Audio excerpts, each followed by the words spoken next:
Day 17, Part 1. Tu quoque. Chris and Tina decided to go shopping together on the Secret Santa game that was being played this year in their class. In this game, the children's names are drawn from a hat, and each person must purchase a small gift for the selected individual, with a budget limit of £5. Chris wanted to go with Tina as he had drawn her name and wanted to observe her in the store to have a better idea of what he could choose as her gift. They visited the local toy store and meandered through the aisles, examining toy cars, board games, and even stuffed animals. Chris intended to find a suitable gift for his twin sister, who would be celebrating their fourth birthdays in 2 days. They were just about to approach the counter to ask if a certain cuddly Care Bear was in stock, when Chris abruptly grabbed Tina's hand and signaled for her to stop. Matthew was heading towards the counter, and Chris was curious. Why was his older brother in a toy store? Wasn't he a bit too old for such places? Could he be also buying something for their twin sisters? He suddenly had an idea. It would be great and a fun opportunity to practice his sneaking and observation skills he had read about in his detective book.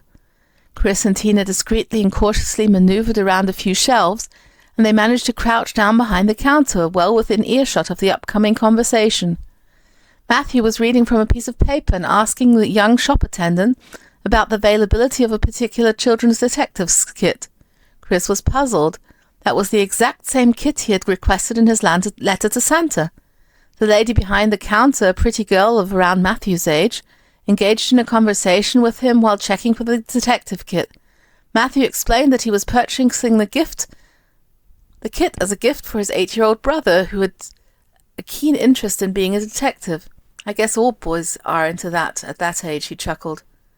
Chris pulled Tina away, and they left the store and entered a tea shop right next door to the toy store. They ordered some hot cocoa and settled into a corner booth. Chris had a strange cold feeling in his stomach. How can I trust that Matthew is right about Santa being real if he doesn't appear to believe it himself? He asked. Tina thought for a moment. Well, she said, it does appear that Matthew might not believe in Santa. It also seems he might be getting the present and that the family will try to pass it off as being from Santa. But even if it harms my point of view, just because Matthew is behaving inconsistently doesn't necessarily mean that his arguments are incorrect. It is just like when grown-ups say that eating sweets is bad and you catch them indulging in sweets. Just because they are not behaving as they ought, just because they are being hypocrites, it doesn't mean they are wrong about eating sweets. Later they added a note in their journal. Just because someone is not practicing what they preach does not mean they are not preaching the truth. Tu quoque. You do it too. Also, 2 wrongs make a right.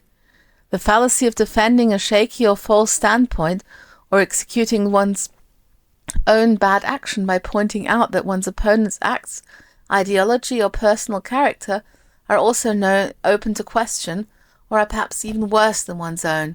For example, sure, we may have tortured prisoners and killed children with drones, but we don't cut off heads like they do.